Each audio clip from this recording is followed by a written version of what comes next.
Stress आज हमारे life में हर एक प्रॉब्लम के लिए हम स्ट्रेस लेते हैं और ये स्ट्रेस हमें आगे चल के और ज़्यादा स्ट्रेस देता है क्योंकि ये हमें बीमार बनाता है, ये हमें और ज़्यादा बीमार बनाता है, जिसके बाद हम हॉस्पिटल्स और दवाइयों के चक्कर लगाना शुरू करते हैं। लेकिन क्या ऐसा कोई तरीका है जिससे आप बिना स्ट्रेस लिए भी काम कर सकते हैं, बिना स्ट्रेस लिए भी अपना जीवन जी सकते हैं? इसी के बारे में चर्चा करने के लिए अभी हमारे साथ ऑनलाइन हमारे साथ मौजूद होंगे डॉक्टर विश्वरूप रॉय चौधरी जी, जिनसे हम बात करेंगे कि स्ट्रेस मैनेजमेंट कैसे किया जाए, क्या उन्हें भी स्ट्रेस होता है और अगर उनको होता है तो वो कैसे चीज़ों को मैनेज करते हैं। तो चलिए उनसे चर्चा करते हैं। तो हमारे साथ मौजूद हैं डॉक्टर विश्वरूप रॉय चौधरी जी। बहुत बहुत स्वागत है सर आपका। Thank you, thank you.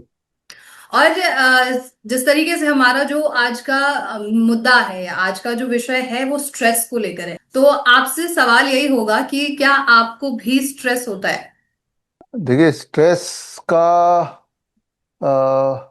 Definition क्या है, इस पे निर्भर करता है स्ट्रेस होता है कि नहीं होता है। द फियर जी। ऑफ अननोन, जब ये पता नहीं कि आगे का रास्ता क्या होगा, that is what is called stress. तो हम्म। जाहिर सी बात है, ऐसे कई बार ऐसे होता है जब आगे कुछ पता नहीं होता या अनसर्टिनिटी होती है, तब स्ट्रेस हो जाता है। बिल्कुल सही है। और आपकी टीम को, आपके पूरी जो टीम मेंबर्स हैं, उनको स्ट्रेस होता है? ये तो उन्हीं से पूछना पड़ेगा। जी।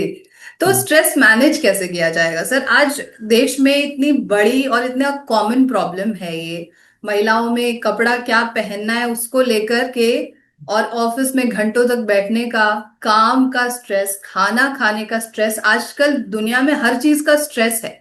तो ये इतना कॉमन क्यों होता जा रहा है, इसके बारे में बताइए सर। देखिए, उसके लिए how you see the world and how you think the world perceives you. Hmm. Stress की अगर शुरुआत अगर हम समझें, तो उससे साफ पता चल जाए क्यों होता हम्म। है। स्ट्रेस एक लाइफ सेविंग मैकेनिज्म जो कुदरत ने हर जानवर को दी है। हम्म। इमेजिन कीजिए, एक जीब्रा है जो उसे अचानक एहसास होता है कि आसपास कोई खतरा है। तो वो स्ट्रेस में आएगा। It is called fight and और फ्लाइट सिंड्रोम। हम्म। राइट, तो यानी कि उसके कुछ मैकेनिज्म स्विच ऑन हो जाएंगे, वो ज़्यादा ध्यान से सुन पाएगा, ज़्यादा बढ़िया देख पाएगा, उसका हार्ट बीट फास्ट हो जाएगा, ब्लड प्रेशर ज़्यादा हो जाएगा। फाइट और फ्लाइट, या तो हम्म। लड़ो या भागो। तो वो बिल्कुल। एक पर्टिकुलर सिचुएशन में जब लगता है खतरा है, तो ये है स्ट्रेस। राइट, कि एक सिचुएशन, फॉर एग्जांपल, अगर मैंने अचानक देखा कहीं सांप है, तो मेरा स्ट्रेस का जो फाइट और फ्लाइट सिंड्रोम मेरा स्विच ऑन हो जाएगा कि मुझे या हम्म। तो लड़ूं, फाइट और फ्लाइट, भागूं। Right, hmm. So that is how it started. लेकिन अगर हम दुनिया को हर वक्त एक चैलेंज की तरह परसीव करते हैं कि भाई मेरे साथ कोई खतरा है, जबकि खतरा है भी नहीं इन रियलिटी। जी। जैसे कि आपने बताया कि कहीं पार्टी में जाना तो बहुत अच्छे कपड़े पहनने का और मेकअप ये सब, या वो मैचिंग, या पिछली बार तो नहीं पहना था, या किसी ने, कोई ऐसा तो नहीं जिसने इस आउटफिट में मुझे देखा या फोटो खिंच गई हो या जी। फेसबुक हो। तो जी। ये क्या है कि परसीव वर्ल्ड है। ये हमने अपने आप ही इन चीजों को एज ए खतरा दिमाग में डाला हुआ है, और जो कि इन रियलिटी हो सकता है उसके मायने ना के बराबर हो। तो लेकिन हमने क्योंकि उसको परसीव इसी तरह से किया है, तो वो हमारे लिए स्ट्रेस फैक्टर हो सकता है। फॉर एग्जांपल, मान लो आप रात को पानी पीने निकलते हैं, एक परछाई सी दिखती है, तो आपने परसीव किया हर परछाई रात को मतलब भूत है या चोर है। हम्म। तो उस परसेप्शन के हिसाब से आपके लिए वो डेंजर है, तो आपके लिए वो स्ट्रेस है। जबकि वो हो सकता है यूं ही कोई पर्दा हिल रहा हो जिसका आपको अलग से एक विजुअल पिक्चर दिख रहा हो। तो बिल्कुल। To come to the point, कि आजकल की तारीख में लोगों ने इतने सारे तरह से अपने दुनिया आपको कैसे परसीव करती है वो सोच लिया है, कि वो चारों तरफ से स्ट्रेस से घिरे हैं, क्योंकि सोशल मीडिया से घिरे हैं। तो हर बिल्कुल। पल आपको कोई ना कोई देख रहा है, या आप चाहते हैं कि वो देखे। आपकी हम्म। सारी एक्टिविटीज जो है सोशल मीडिया पे है, लोगों की एक्टिविटीज सोशल मीडिया पे है। जो हम्म। प्राइवेसी है वो ऑलमोस्ट ना के बराबर है। तो इन सब चीज़ों से we are more expose to the world, and जितना हम एक्सपोज होंगे टू द वर्ल्ड, तो उतना ही स्ट्रेस फैक्टर बढ़ता जाएगा। Basically we can say that कि it is a game of mindset, right sir? Yes. बिल्कुल सही है। तो जिस तरीके से हमें पता है कि जब हम स्ट्रेस लेते हैं तो हमारे हार्मोनल चेंजेस बहुत अलग अलग तरीके के होते हैं, इमोशनल चेंजेस देखने के लिए मिलता है, लेकिन क्या कोई फिजिकल चेंज भी दिखना शुरू हो जाता है अगर कोई बहुत ज्यादा स्ट्रेस ले रहा हो बात बात पे तो? हाँ हाँ, it is totally connected with your physical being. आपका जी। जैसे मान लो कोई डर लगता है, या कोई हार्ट बीट तेज होएगी, पेल्पिटेशन होगा। तो जैसे ही डर लगा, पेल्पिटेशन हुआ, एबनॉर्मल हम्म। ब्रीदिंग होगी, एबनॉर्मल ब्रीदिंग से पेल्पिटेशन, हार्ट बीट ज़्यादा होगा, और उससे पल्स में एब्रप्ट हो जाएगा। तो आप देखेंगे कि द मोमेंट यू थिंक, उस सोच से ही आपके बॉडी में फर्क आता है। आप जानते ही हैं, कोई बहुत खुशी की बात होती है तो आंसू आ जाते हैं, तो दैट जी इज ए जी। Physical thing. बहुत गम की बात होती है या दुख लगता है, गम की बात ना भी हो, उसे लगता है ऐसा, तो भी आंसू आ जाते हैं। तो जो भी हम सोचते हैं वो immediately into the equivalent physical thing में कन्वर्ट हो जाता है। अगर मैं आपको बोलूं कि आपका सबसे टेस्टी फूड मान लो गुलाब जामुन, उसे इमेजिन कीजिए तो मुंह में पानी आ जाता है। तो आप हम्म। सोच रहे हैं कि आपकी सोच का किस प्रकार आपके बॉडी की हर ऑर्गन से इमीडिएट कनेक्शन है। तो definitely how you think it affects your body parts almost immediately. बिल्कुल बिल्कुल सही है। तो जितने भी क्रॉनिक डिजीजेस हमें हो रहे हैं, जैसे हमने समझा कि फिजिकल क्या क्या चेंजेस आते हैं, तो जो क्रॉनिक डिजीजेस, चाहे डायबिटीज है, बीपी है, कैंसर है, या एनीथिंग हम जो भी ले लें अपने आसपास, वो भी स्ट्रेस का एक फैक्टर रहता है इन सभी के होने के पीछे भी। हाँ, एक एक्सपेरिमेंट करके देख सकते हैं। मान लो आप अपना ब्लड टेस्ट कीजिए, ब्लड शुगर हम्म। टेस्ट, और एक डरावनी मूवी देखिए, 2-3 घंटे की मूवी, और कुछ मत खाइए उस वक्त। अगर ओके। आपको डर लग रहा हो, उसके बाद ब्लड शुगर चेक करेंगे तो आपका बढ़ा हुआ मिलेगा। तो हम्म। इससे आप अनुमान लगा सकते हैं कि डर से या स्ट्रेस से भी ब्लड शुगर बढ़ता है। और अगर ऐसे सस्टेन डर बना रहेगा हम्म। तो फिर वो, that is what is called diabetes. Same is the case with the BP. तो इस उदाहरण से ये समझ आता है, जो क्रॉनिक डिजीज होती है तो यानी कि that is a result of chronic stress. लगातार स्ट्रेस में रहेंगे तो लगातार बीपी, लगातार शुगर, ये सब बढ़ा रहेगा।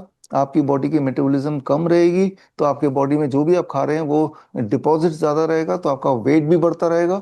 तो आप हम्म। देख रहे हैं there is a direct connection between diabetes, BP, मोटापा का स्ट्रेस से डायरेक्ट लिंक आपको दिखता ही है। बिल्कुल बिल्कुल सही है सर। आप इतने सारे पेशेंट्स को क्लोजली ऑब्जर्व कर रहे हैं, चाहे आपके जो है वर्चुअल ओपीडीज के थ्रू हो या फिर कैंप्स के माध्यम से हो, हजारों पेशेंट से आप घिरे रहते हैं, उन्हें ऑब्जर्व कर रहे हैं आप। तो उनका जो इमोशनल स्टेट है, जिस तरीके से वो सोचते हैं, क्या उनकी वो बीमारी पर इम्पैक्ट करता है? अगर वो पॉजिटिव सोचेंगे तो क्या उनकी बीमारी जल्दी ठीक होने लगेगी? ऐसा भी कुछ है? डेफिनेटली है, क्योंकि जब आप बहुत पॉजिटिव नहीं सोचते हैं तो उस वक्त पहला इम्पैक्ट तो आपकी ब्रीदिंग पे पड़ता है। When you are thinking positive, your breathing happens in different way than when we are not thinking positively, hmm. Right. और वो जो ब्रीदिंग है, आपको तो पता ही है, सभी को पता है, ब्रीदिंग, हम जब सांस लेते हैं, ये सांस लेना अपने आप में आपके बॉडी के एक एक सेल्स को इम्पैक्ट करता है। That is just one of the factor. लेकिन हाँ, ये बात सच है कि आपकी जो सोच है वही आपको बीमार कर सकती है। आप सोच के देखिए कि जैसे ही डॉक्टर बोलता है कि आपके बायोप्सी में कैंसर आया है, एक अच्छा भला खड़ा हेल्दी इंसान, जो जिसको कोई सिम्टम नहीं थे, ये सुनते ही कैंसर नाम बायोप्सी में आया, उसकी आधी बिल्कुल जान उसी वक्त निकल जाती है, और ऐसा हमेशा से होता है।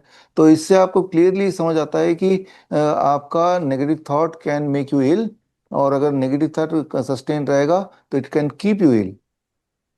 बिल्कुल सही है। तो नेगेटिव थॉट आपको बीमार करने के लिए तो काफी है ही, लेकिन क्या अगर कोई बीमारी आपको है और उस चीज का आप स्ट्रेस ले रहे हैं या उस पर्टिकुलर चीज के बारे में लगातार सोच रहे हैं, तो क्या ये चांसेस भी रहते हैं कि और वो जो गंभीर बीमारी है वो और ज्यादा खराब स्थिति की तरफ बढ़ना शुरू हो जाए?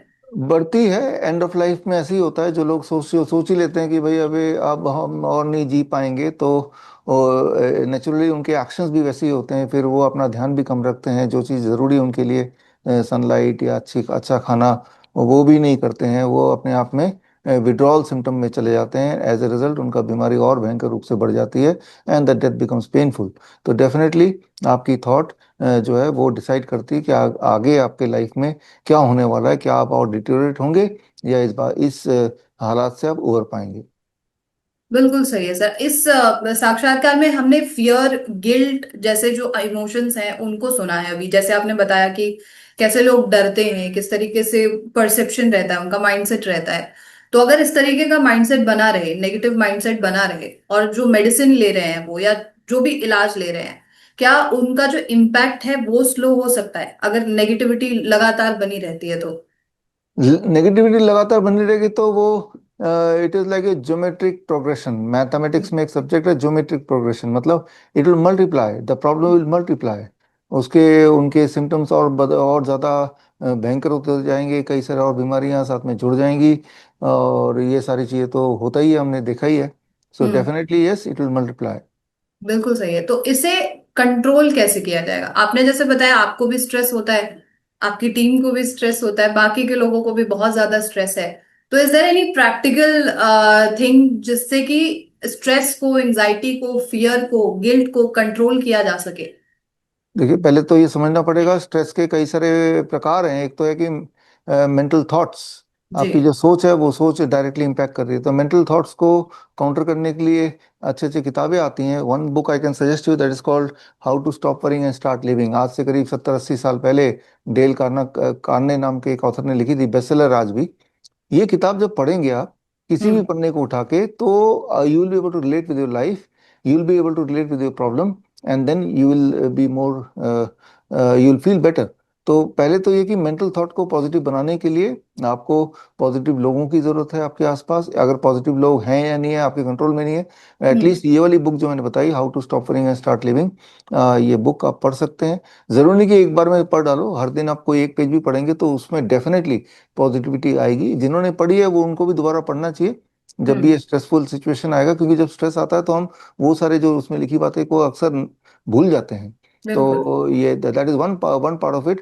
फिर है एक फिजियोलॉजिकल स्ट्रेस। मेंटल स्ट्रेस तो है ही है, एक हम्म। हार्मोनल डिस्टरबेंस की वजह से स्ट्रेस, कि जो इंसान की कैपेसिटी कोई भी तरह के चैलेंज लेने की बहुत कम हो जाती है। थोड़ी सी बात में ही वो ज़्यादा विचलित हो जाता है। तो ऐसे में काम आता है ग्राउंडिंग। ग्राउंडिंग हम्म। ग्राउंडिंग मतलब नंगे पैर घास में जब चलेंगे तो आपके बॉडी में धरती से इलेक्ट्रॉन आएगा, आता है लिटरली, जिससे आपके लिए उस चैलेंज को फेस करना आसान हो जाता है, हम्म। जिससे आपके बड़े से बड़े प्रॉब्लम भी आपको उतने बड़े नहीं लगते। Rather than focusing on the problem, आपका ध्यान फिर सोल्यूशन पे जाता है। तो आप जी। ग्राउंडिंग कीजिए, वो हो सके तो सुबह की जो पहली सूरज की किरण है तब ग्राउंडिंग कीजिए, तब नंगे पैर घास में मिट्टी में चलिए और थोड़ा धूप आप पे पड़ेगा, तो वो आपको किसी भी तरह के चैलेंज को फेस करने के लिए शक्ति देगा। तो ये दो तरह से आप मेंटली, अगर थॉट लेवल पे आपका स्ट्रेस है तो बुक पढ़ के हो सकता है, या हम्म। पॉजिटिव लोगों से मिलके हो सकता है। और अगर फिजियोलॉजिकल लेवल पे हार्मोनल इम्बैलेंस की वजह से स्ट्रेस है, जो कि हम्म। होता है कि फिर वो चिड़चिड़ा हो जाता है। छोटी सी चीज अगर डिस्टर्ब होगी तो उससे एक भयंकर इशू बना लेगा, जो बिल्कुल, आगे जाके इरिटेशन। बाइपोलर डिसऑर्डर, सिजोफ्रेनिया, ये सब फिर उसका भयंकर रूप में आ जाता है, जो फुल फ्लेजेड डिसऑर्डर या डिजीज बोला ही जाता है। तो उसमें ये बिल्कुल। Grounding and sunlight can play very very important role. And finally, जो स्ट्रेस को ठीक करने का तरीका है, in the day live in brightness, and after sunset try to live in in darkness. जब हम ये रिदम को मेंटेन करते हैं, तो हमारे ओवरऑल हार्मोनल इम्बैलेंस ठीक होने में मदद मिलती है। As a result we are more aware and we are more in control of our self. Okay, okay. आपके कई प्रोटोकॉल्स हैं सर, जैसे डीआईपी डाइट हो गया, या ग्राउंडिंग थेरेपी हो गई, या फिर लाइट एज थेरेपी, या फिर जो है सर्केडियन क्लॉक के बारे में आप कई बार बताते हैं और हम सुनते भी हैं। क्या ये सब चीजें आपके पूरे प्रोटोकॉल्स को अगर कोई भी व्यक्ति अपने लाइफ में अपना ले, तो क्या वो स्ट्रेस, एंजाइटी, डिप्रेशन, इस तरीके के लाइफस्टाइल डिसऑर्डर से बच सकता है पूरी तरीके से? हाँ, हमारे कई सारे पेशेंट्स हैं जो सिजोफ्रेनिक थे एक टाइम पे, बाइपोलर डिसऑर्डर के पेशेंट थे, एंजाइटी के पेशेंट थे, but hmm. Now they are living a good life, and they all adopted to this DIP diet. और जो ग्राउंडिंग मैंने आपको बताया, ये उन्होंने किया और इससे रिजल्ट आता है। एंड अब वो दवाइयों से छूट गए, रात को नींद नहीं आना, डिप्रेशन में रहना, ये भी इसका एक फॉर्म है। तो जी। तो ये सारी चीज़ ठीक हो जाती हैं। तो यस, इट वर्क्स। बस आखिरी मेरा एक सवाल और है। जैसे आपने स्टार्टिंग में ही जिक्र किया था कि सोशल मीडिया, आजकल हम प्रेजेंस बनाने के चक्कर में रहते हैं, इसकी वजह से भी एक स्ट्रेस बहुत बढ़ता है। तो ऐसे समय में क्या हमें डिजिटल डिटॉक्स की भी जरूरत है, और ये कितना इम्पोर्टेंट है हमारे लिए?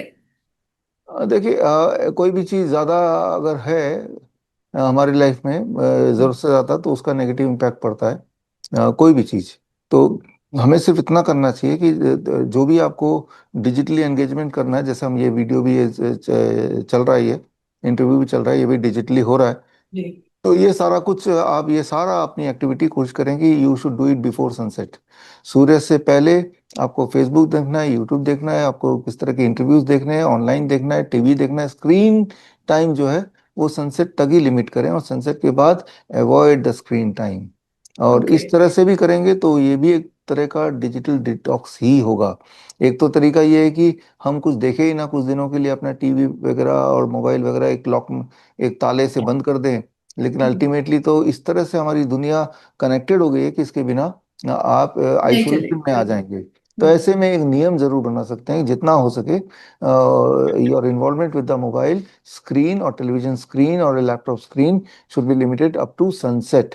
सूर्यास्त के बाद आपकी आंखों को ब्राइटनेस की आवश्यकता नहीं है, तब आपकी आंखों को डार्कनेस की जरूरत है। इनफैक्ट आपके बॉडी को डार्कनेस की जरूरत है। यानी कि वही 12 घंटे का टाइम है जब आप स्क्रीन का एक्सपोजर लेंगे न किसी बहाने, और 12 घंटे का टाइम है जब कोई स्क्रीन का एक्सपोजर बॉडी को नहीं मिलेगा। बॉडी इज इन जी। ए फास्टिंग मोड, मतलब टेलीविजन स्क्रीन लाइट की फास्टिंग हो जाएगी, डार्कनेस मोड में रहेगा।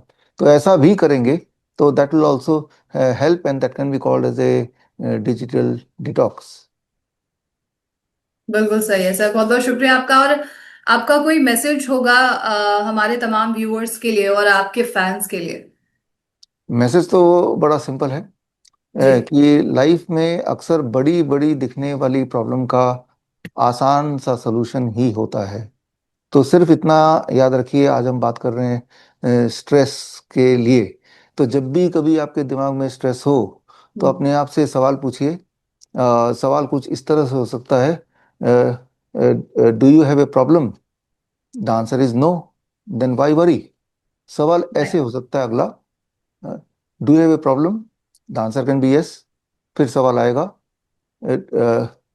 Is there any solution for it? You can say yes, then why worry? फिर फाइनली आएगा, do you have a problem? The answer is yes. Do you have any solution for it? Can you do something about it? The answer is no. अगर हम कुछ कर ही नहीं सकते तो worry करके क्या करेंगे? तो क्या इस तरह करें? से जब अपने आप को सवाल पूछेंगे तो दो ही चीज है। आप अगर पूछते हैं क्या आपको प्रॉब्लम है, अगर तो नहीं है तो वरी क्यों कर रहे हैं, हम्म। और अगर है तो क्या कोई सोल्यूशन है? अगर तो सोल्यूशन है तो वरी क्यों कर रहे हैं, और अगर बिल्कुल। कोई सोल्यूशन है ही नहीं फिर वरी करके तभी भी क्या करने करेंगे? वाली।